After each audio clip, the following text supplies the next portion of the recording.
मोहतरम गुलाम मोहम्मद सरूई साहब, मोहतरम अब्दुल मजीद वानी साहब, मैडम अनीता ठाकुर जी, मैडम सुनीता अरोड़ा जी, मोहतरम पृथ्वीराज मनाज साहब, प्रीतम कोतवाल साहब,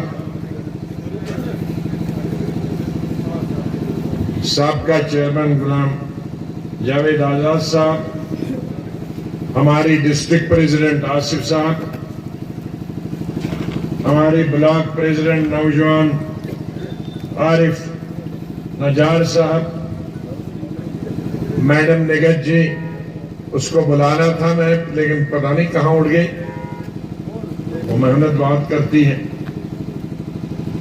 ये मेहनत करती है। और हमारी यहाँ मैडम दूसरी है जो डिस्ट्रिक्ट में इसकी कमलेश्वर देवी बहुत मेहनत करती है। आप दोनों को भी 2-2 मिनट बुलाना था, आप क्यों भागे?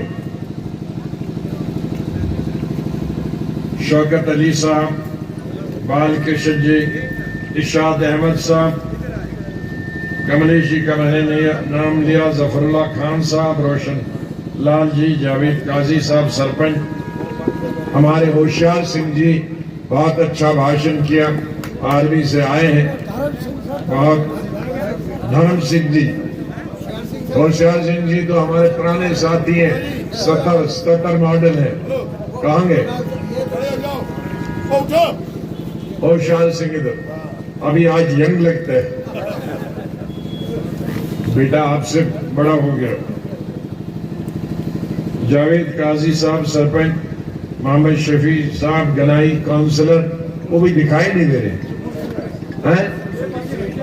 अच्छा पीछे बैठे कृष्णलाल मनहास साहब, राजू डार साहब सरपंच सुंगली, हमारे यासर साहब सरपंच नामथी, मैडम सत्या देवी जी काउंसलर, शौकत अली जी सरपंच और अनिल कुमार सिंह जी हैं यहाँ के। इधर आ जाओ। ये बड़ा सुंदर नौजवान आज अपने सैकड़ों साथियों समेत रास्ते में ही अपनी पार्टी के डिस्ट्रिक्ट प्रेसिडेंट है। उन तमाम साथियों समेत हमारी पार्टी ज्वाइन किया। मैंने देखा नहीं, आपसे भाषण करवाना था। बहुत अच्छा, अगली दफा आपसे भाषण कराना है।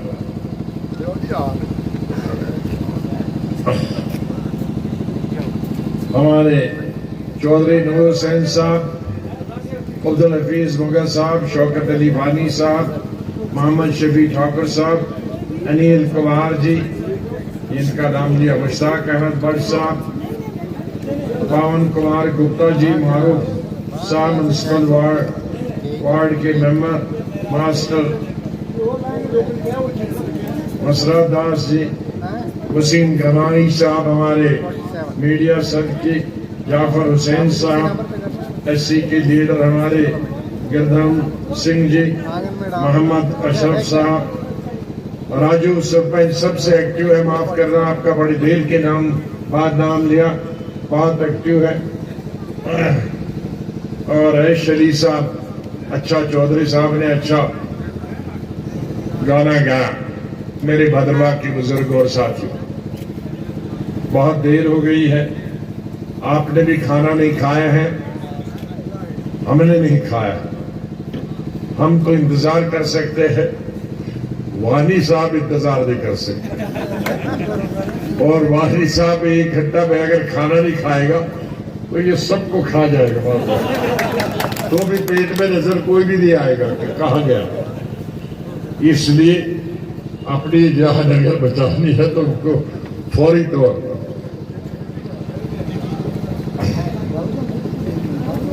इनका कुछ बंदोबस्त करो भाई। तब तक हाँ, ये पूरी टाफिया खा गए 1 दर्जन की, 2 किलो, उससे क्या बन रहा है? हाथी के दांत में मुर्गा जेरी के बराबर है।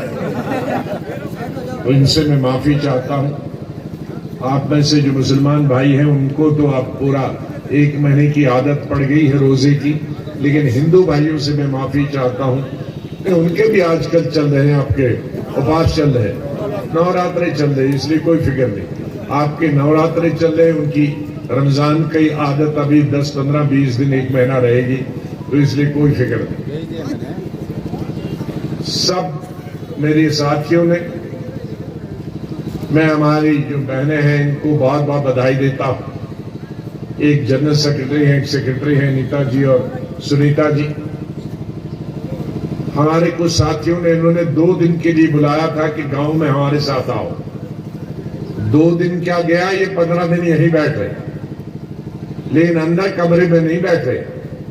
दूर दूर गांव जहां भाद्रवा वाला अभी कोई नहीं गया है, माफ करिए, उन गांवों में ये गई हैं और वहां से छोटी बड़ी मीटिंगों और लोगों को दूसरी पार्टी से ज्वाइन करा के रोज हमें पोस्ट करती है। तो अगर काम करना चाहे इंसान तो ये औरतें बाहर से आकर भी, एक जम्मू की है, दूसरी भी अब जम्मू में रहती है लेकिन राजौरी से रही हैं, भीम सिंह जी के साथ बहुत साल काम किया है, तो आज भी गांव-गांव में जाना इन्होंने छोड़ा नहीं है। इनको मैं अपनी तरफ से हार्दिक बधाई देता हूं। उन तमाम साथियों को हार्दिक बधाई देता हूं जो गांव में जाते हैं। हमारे साथी ज्यादा से ज्यादा कांग्रेस से आए। कांग्रेस में जो जाता है उसको जंग लग जाता है। मैं जंग लगने से बचा क्योंकि मैं पूरे हिंदुस्तान में घूमता हूं। सबसे बड़ी कांग्रेस में खामी है जो उसकी तबाही और बर्बादी की वजह है। वहां एक दफा किसी को अहदेदार बना दिया, फिर वो जिंदा है मरा है 15 साल उसको कोई नहीं पूछता कि तुम कहां हो, तुमने काम किया, तुम घूमते हो कि नहीं है, तुम डिस्ट्रिक्ट प्रेसिडेंट हो, कौन बनाया। हमने नई पार्टी बनाई तो अभी ब्लॉक और पंचायत तक कमेटियां बनाई, लेकिन कांग्रेस ने नया प्रेसिडेंट मेरे कांग्रेस छोड़ने से पहले 1 महीना बनाए और उन्हें स्टेट की कमेटी भी अभी तक नहीं बनी। वो 15 साल भी रहेंगे तो डिस्ट्रिक्ट और ब्लॉक नहीं बने। इसलिए जो कांग्रेस से आए हैं उनको मैं यही कहता हूं कि आपको मेरी चाल और सुरई साहब की चाल और वानी साहब की चाल पे चलना होगा। कांग्रेस की चाल पे चलोगे तो डूब जाओगे, हमारी चाल पे चलोगे तो जमीन से डूब के निकल के दरिया समंदर भी पार कर जाओगे। अभी आपको भी आदत लगानी है उसमें काम करने की। काम करने का पार्टी बनाना में और ओहदा लेना नहीं होता, ओहदे से ज्यादा काम करना होता। ये पहली बात बताऊं। अब तो खाली 2-3 दिन रहे, लेकिन 2-3 दिन में भी आप काया पलट सकते हो। अपने अपने मोहल्ले में, अपने अपने कस्बे में, अपने अपने गांव में, अपनी अपनी पंचायत में अगर 3 दिन भी आप घूमेंगे और लोगों को चुनाव निशान बताएंगे और वोट कहां डालना है, कौन सा बटन डालना है, सब लोगों को ये बताना है कि मेरा निशान हाथ नहीं है। बहुत सारे लोगों को ये भी अभी वो कहते हैं आजाद साहब हम आपके साथ ही हैं, आपका चुनाव निशान हाथ है ना, तो सारा मजा खराब कर देते। उनको बताइए कि मेरा निशान हाथ नहीं है, मेरा निशान बाल्टी है। बाल्टी बाल्टी और बाल्टी। बाल्टी पर बहुत सारे साथी मेरे पहले बोल चुके, मैं दोबारा नहीं बोलना चाहता। हाँ, जिनको वो डस्टबिन नजर आता है उनको वो डस्टबिन में ही थे, तो मैंने डस्टबिन से उनको निकाल के बाल्टी में साफ करके कांग्रेस में लाया। वो कांग्रेस के सदर ने बताया, शायद सुरुड़ी समझे थे कि सुरुड़ी साहब समझे थे उमर साहब ने कांग्रेस के, तो मैंने उनको देखा था, मैं मिनिस्टर था, तो मैंने देखा था कि वो बानहाल में सब्जी बेचते थे, तो मैंने उस डस्टबिन से निकाल को बाल्टी में धोया और एमएलए बनाया, मंत्री बनाया। तो इसलिए वो डस्टबिन उनको याद आती, वो छोड़ती नहीं। अरे मैं उसके बाद तो मैंने धोया, तुम्हें कई बार धोया, शादी भी करवाई। लोग कहते हैं जी नाबालिग लड़का आपने आजाद साहब कहां से पकड़ लिया, इसकी शादी नहीं हुई। मैंने कहा मेरी शादीशुदा भी हूं और बच्चे भी हैं, मुझको वोट दे दो, हाथ पे लगाओ, बाद में देखेंगे। ये हाल था उसका। और आज मैंने भी कहा था जैसे एनसी और कांग्रेस ने मंगता लाया, मैंने कहा ये मेरा मंगता है। तो वो मंगते का हाल है, मंगते किसी के नहीं होते, मंगता मंगता ही होता है, अपना अपना ही होता है, मंगता मंगू का होता है। तो इस पे ज्यादा नहीं बोलना चाहता, लेकिन भद्रवा के लिए, भद्रवा में आके मुझे वोट मांगने पड़े हिंदू से या मुसलमान से, मुझे बड़ी शर्म आती, वाकई शर्म आती और अफसोस भी होता। किश्तवाड़ को मैंने सिर्फ एक डिस्ट्रिक्ट दी। कल इम्तिहान का वक्त किश्तवाड़ की सरजमीन पे, सड़कों पे और चौगान में जगह नहीं थी। उनकी आवाजें आसमान में गूंज रही, लेकिन भद्रवा जिसमें मैं कॉलेज में 50 साल पहले पढ़ा था, मेरे चाचा मोहतरम गुलाम रसूल आजाद, मेरे चचेरे भाई जावेद आजाद और तारिक आजाद के वालिद साहब, वो प्रिंसिपल थे। उसने ग्राउंड बनाया था। वो ग्राउंड कैसे बनाया था? कॉलेज में रिसेस में काम नहीं कराते, स्कूल में रिसेस में काम कराते थे।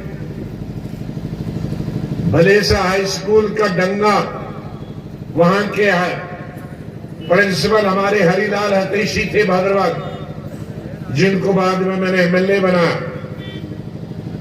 उन्होंने पूरा डंगा रिसर्च में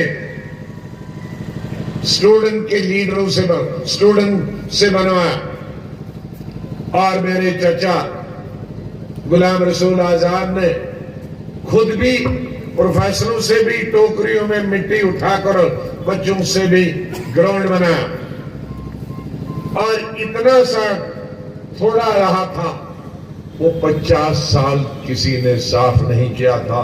वो चीफ मिनिस्टर बन के मैंने तो उसे उसको दी। मतलब इतनी हुकूमतें आई, उसका डंगा हाई स्कूल, उसकी दीवार किसी ने नहीं दी। मैंने 50 साल, कितने चीफ मिनिस्टर, कितने मिनिस्टर बने, मैंने वो दीवार चारों तरफ, पीछे से दीवार नहीं थी, वो दीवार मैंने दी। ये हाल था भद्रवा का 50 साल। जब से ठाठरी किरौतरान रोड बनी, पहले यहां का बिजनेस भद्रवा के दुकानदारों को, जो आज शायद उनके बच्चे हैं, कुछ नहीं उनको मालूम हिस्ट्री का। भद्रवा की ऊन, भले इसकी ऊन, भले इसके दूध, भले इसके मुर्गे, भले इसके अंडे, ये 2-3 सड़कों से पैदल आते थे, यहां जाई से आते थे। दूसरी क्या धार है, उधर से आते थे, ऊपर धार से आते। जब से 40-45 साल ठाठरी से भलेस गया, भद्रवा यतीम हो गया। चीफ मिनिस्टर बन के वहां भद्रवाह का बिजनेस, भद्रवाह की तिजारत फिर बहाल हो जाए। मैंने एक सड़क नहीं 2 सड़कें शुरू की भद्रवाह के लिए। जाई के रास्ते से गुंदो जाई, कहरा जाई, गुंदो जाई शुरू हो गई है। लेकिन जितनी कच्ची सड़क मैंने बनाई चीफ मिनिस्टर होकर 17 साल 6 साल उमर साहब भी चीफ मिनिस्टर रहे, उन्होंने उसको ब्लैक टॉप नहीं किया। कहरा के रास्ते 90% सड़क बनी, 10% बनी। उमर साहब ने 6 साल चीफ मिनिस्टर रहकर उस 10% को नहीं बनाया। आपकी भद्रवाह का तिजारत बने। मैंने 1.5 साल के अरसे में यहां से चंबा के लिए 2 लेन सड़क बनाई।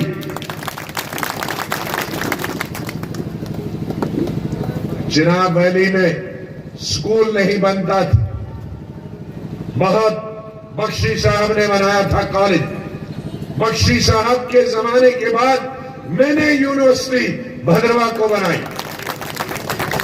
टूरिज्म सेंटर पहले यहां जब पढ़ता ही था तो यहां नूरी फिल्म की शूटिंग हुई थी, लेकिन कश्मीर के चीफ मिनिस्टर ने, अल्लाह ताला ने जन्नत नसीब करे, उन्होंने तब के बाद शूटिंग बंद कर दी कि कश्मीर के बाहर शूटिंग नहीं हो सकती।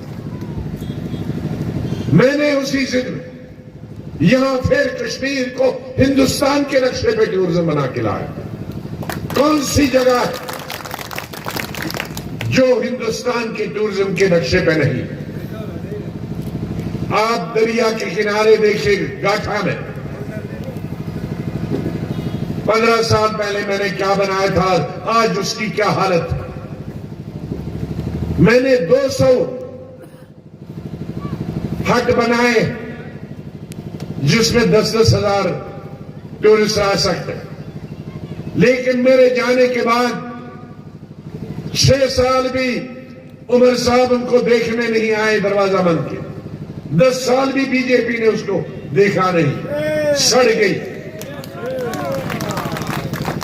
कॉलेज दिए, मेडिकल कॉलेज दिए जम्मू में, उसको पूरा करने के लिए भी अभी कोई काम नहीं हुआ।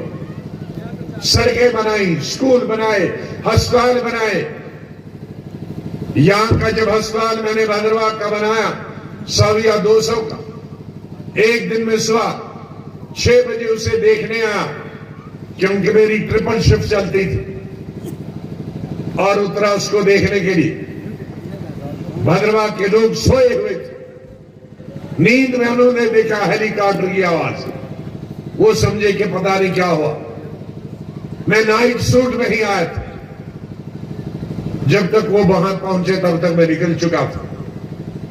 इस तरह यहां की तामीर की, और यहां भी हमें वोट मांगने के लिए आए, और यहीं आकर लोग कहें कि हमें कुछ नहीं किया।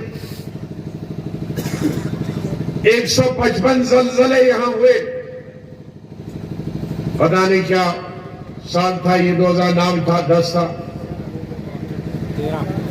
हाँ? नहीं 7-8 नहीं, मैं हेल्थ मिनिस्टर था, उमर साहब चीफ मिनिस्टर। 2009 या 10 या जो भी 12-13। मैं 4 दफा दिल्ली से आया। जो मैंने टूरिज्म की हट्स थी वो जमीन पे गिरी। शहर की 4 मंजिला जमीन रहमतुल्लाह भट्ट साहब का, जो तहसील में काम करते थे, 4 मंजिला जमीन में मिट गई। और भी कई प्राइवेट घर जमीन में गिरे। मैंने दिल्ली जाकर चीफ मिनिस्टर को कहा, तुम चीफ मिनिस्टर अकेले नहीं हो, कांग्रेस की मदद से चीफ मिनिस्टर बने हो। भद्रवाह मेरा हवाई जगह है, जहां से मैं 2 दफा एमएलए रहा। आप वहां देखने जाओ। मैंने यहां सब लोगों से नेशनल कॉन्फ्रेंस कांग्रेस के लोगों को भी बताया, चीफ मिनिस्टर आ रहा, उसका स्वागत करो हेलीपैड। वो मजबूरन आए हेलीपैड पे कहा कि मुझे यही बताओ, मुझे वापस जाना है। उन्होंने कहा हेलीपैड में नहीं हम बताए। मुझे अपने लोगों ने पूछा था कि हम उसको कहां लेंगे। मैंने कहा एक रहमतुल्लाह भट्ट साहब का मकान देखेंगे, वो टेंट में बैठे और 4 मंजिला मकान गिरा है और 10 मकान गिरे और सड़क से 2 कदम। उसने कहा मैं पैदल नहीं जाता। उन्होंने कहा सड़क पे ही क्या सड़क की बात क्यों? अरे नहीं, अरे जो मैंने ट्यून्स का वो होटल बनाया था, अरे तेलीगढ़ ऊपर है, डंडी के ऊपर बहुत बड़ा होटल बनाया था मैंने टूरिज्म के लिए 40। तो मैंने कहा इनको कहा वहां भी ले जा। उसने कहा उतना मेरे पास टाइम नहीं, कहना है डाक बंगलों में, मुझे 10 मिनट है डाक बंगलों में, बताओ उड़ की चढ़ाई। ये उस दिन आया है चीफ मिनिस्टर 5 मिनट के लिए। आज उससे 15 साल है या साल हुए और वोट भी किसके लिए लेने आया वो भी जानते हैं। ये उन्हें हमदर्दी किश्तवाड़ नहीं आया, डोडा नहीं आया, चिनाब मैंने ये भैंसों की चरागाह उन्होंने समझी है। मैं आज बताना चाहता हूं, मैं शेख साहब के वक्त की बात नहीं करूंगा, बहुत बुजुर्ग थे, अल्लाह उन्हें जन्नत नसीब करे। उनके दौर में हुआ या ना हुआ मैं नहीं कहता, लेकिन जो 2 जिंदा चीफ साहब का 5 दफा ये चीफ मिनिस्टर बने 83 से। मुझे वे बाप बेटा बताएं 83 से आज 41 साल हुए, 5 दफा चीफ मिनिस्टर बने। भद्रवाह में कौन सा स्कूल का कमरा बनाया, कौन सा डिस्पेंसरी का कमरा बनाया, कौन सी 2 इंच की सड़क बनाई, कौन सा स्कूल बनाया, कौन सा कॉलेज बनाया? कुछ नहीं बनाया। और मैं उनको दोष नहीं देता हूं, मैं भद्रवाह के लोगों को दोष देता हूं। अगर घर की मुर्गी खराब नहीं होगी तो दूसरे के अंडे क्यों देगी? तो भद्रवाह के हमारे अंडे दूसरी जगह देने की आदत होगी, क्योंकि बदकिस्मती से हमारे लोगों को मजहबी नारों से ही दिमाग बढ़ जाता है, ताकि शहीद भी हुए, मर भी जाएं, कुर्बान भी हो जाए, हाथ कुछ नहीं आएगा। लेकिन जो मजहबी नारा देगा, झूठ बोलेगा, तो उसी के सब। और इसीलिए कश्मीर के और चिनाब वैली के 1 लाख से ज्यादा बच्चे मरे, क्योंकि कुछ लीडरों ने गलत नारे दे दिए जो कि नहीं है। ख्वाब दिखाया कि तुम जिहाद करो, तुम जन्नत में जाओ और हम हमेशा देखेंगे, हम हुकूमत चलाएं। मैंने तकरीर की थी इस्तीफे के वक्त असेंबली में कि कुछ लीडर इस रियासत में हैं, शाबाना रहमाना गुलामा को कहते हैं जिहाद करो, और खुद अपने बेटे लंदन में पढ़ाते हैं, दुबई में पढ़ाते हैं, खुद छुट्टियां मनाने के लिए लंदन, यूरोप और अमेरिका में जाते हैं, और गरीब सुहाना और रामाना के बच्चों के हाथ में बंदूक देते हैं, कहो आर्मी से लड़ो और मिलिटेंटों से लड़ो, मरे वो और हुकूमत बनाए ये। कब समझोगे आप, कब समझ आएगी आप? किस दुनिया में रहते हो आप? मेरे कश्मीर के भाई, मेरे चिनाब वैली के भाई, मेरे पीर पंजाल के भाई, इसी तरह से मरते रहोगे गलत नारों पर। जो उस पार गए हैं 1947, उससे सबक नहीं सीखते। वहां लोग हुकूमत एक को वोट देते हैं, जिसको वोट देते हैं वो जेल में है, और जो अय्याश है रिजल्ट उनके हक में सुनाते हैं।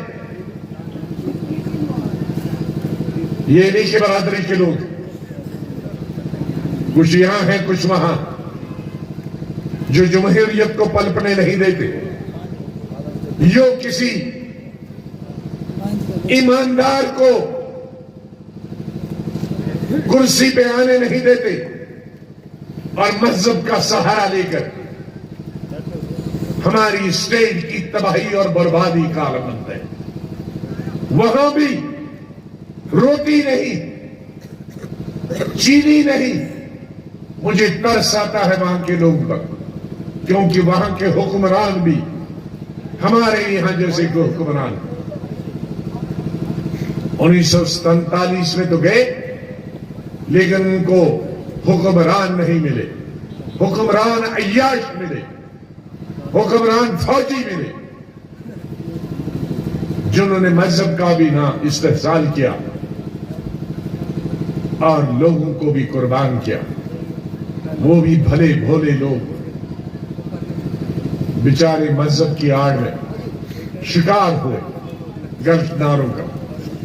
इसलिए मैं कहता हूं हमारे हिंदू भाई भी कुछ सालों से उसी का शिकार हो रहे हैं। जो यहां हमारे मुसलमान भाई थे, उनसे हमारे हिंदू भाई को सबक सीखना चाहिए कि मजहब से सियासत नहीं चलती। मजहब एक मुतबरक और पाक चीज। कोई भी धर्म सियासत में इस्तेमाल करने के, सड़कों पर दुकान लगाने के लिए, एमएलए और एमपी और सरकार बनाने के लिए सरकार इस मजहब का इस्तेमाल नहीं किया जा सकता। मजहब हमारी आखिरत के लिए और इस दुनिया में एक अच्छा इंसान बनने के लिए। आप नमाज पढ़ेंगे, आप तहज्जुद पढ़ेंगे, आप रोजे रखेंगे, आप कुर्बानी देंगे, आप हज करेंगे, लेकिन सियासी लोग अगर उसको अपनी सियासत के लिए इस्तेमाल करेंगे कि इस्लाम खतरे में है, इस्लाम नहीं, उनकी कुर्सी खतरे में है। इस्लाम 1500 साल जिंदा रहेगा। ये छोटे जो खाली दिखावे के लिए पढ़ते हैं, उनसे वो इस्लाम कमजोर होता है, जिंदा नहीं होता। नमाज पढ़ने वाले उसकी नुमाइश नहीं करते। इसी तरह से पूजा पाठ करने वाले उसकी नुमाइश नहीं करते। वो भी भगवान के लिए करते हैं। जितने पूजा पाठ करते आदर करते हैं उसका। इसलिए मेरी आज भद्रवा के लोगों से यही, वो हमारे हिंदू भाई हूं, मुसलमान, कश्मीरी हूं, गुज्जर हूं, बकरवाल, इस तरह से बहकावे में मत आओ। सियासत में अपना नफा और नुकसान सोचो। सियासत का काम है डेवलपमेंट। डेवलपमेंट आप देखो किस दौर में हुई है, कब हुई है, किसने की है, उसको देखो। अगर उस तराजू में हमसे ज्यादा कोई पार्टी आगे है तो दे दो, हम भी दे देंगे, लेकिन हमें बताओ दो, हमें दिखा दो। हमें भी तो आंखें, क्या हमको दिखनी चाहिए कि उस ए ने, बी ने, लीडर ने या पार्टी ने हमसे लंबी लकीर खींची है तो मैं भी वोट दूंगा, सुररी साहब को दूंगा। अगर नहीं खींची है या लकीर ही नहीं खींची है, वजूद ही नहीं उसका है, तो फिर क्यों दीवाने बन जाते हैं। इसलिए मेरी गुजारिश है आप सबसे, इत्तेफाक बड़े ठंडे दिमाग से, इसमें मजहब की आड़ में नहीं, इसमें आप किसी की बातों में नहीं, किसी के दबाव में नहीं आके सोचिए कि हमारे मुस्तकबिल के लिए लाखों नौजवान, लाखों बेटे और बेटियां हमारी इस वक्त बेकार हैं, बेरोजगार, ड्रग्स खा रहे हैं। लाखों हमारे मजदूर जो मेरे ट्रिपल शिफ्ट डबल शिफ्ट में यहां काम करते थे, काम नहीं मिलता था, काम ज्यादा था, लोग मजदूर कम थे। आज सब आधा जम्मू कश्मीर हिंदुस्तान में काम करने के लिए जाता है। लिहाजा उन पर ध्यान देखिए। अगर वही दौर दोबारा लाना है डबल शिफ्ट का, ट्रिपल शिफ्ट का, तामीर और तरक्की का आज पार्लियामेंट में उसकी बुनियाद रखिए और असेंबली में हमारी सरकार बनाइए और हम देखेंगे वही 15 साल। हमारे किसी साथी ने कहा कि आजाद साहब, शायद धर्म सिंह जी ने कहा कि आजाद साहब बर्फ में आए यहां, लेकिन आप भूल गए बर्फ में सिर्फ आया नहीं, 1 साल का राशन पूरी स्टेट को मुफ्त दिया। 75 साल में मुझे बताइए किस चीफ मिनिस्टर ने पूरी स्टेट को ज्यादा बर्फ पड़ने की वजह से 1 साल राशन मुफ्त दिया। अपने कोठों से बर्फ उठाने के लिए, सड़क साफ करने के लिए बेलचू से और फ्यूज से बर्फ उठाने के लिए भी मजदूरी पैसे दिए। ये सब क्यों भूल जाता है? आप याद रखने को कुछ हाजमोला खाइए, याद रखिए जो आप भूल जाते हैं।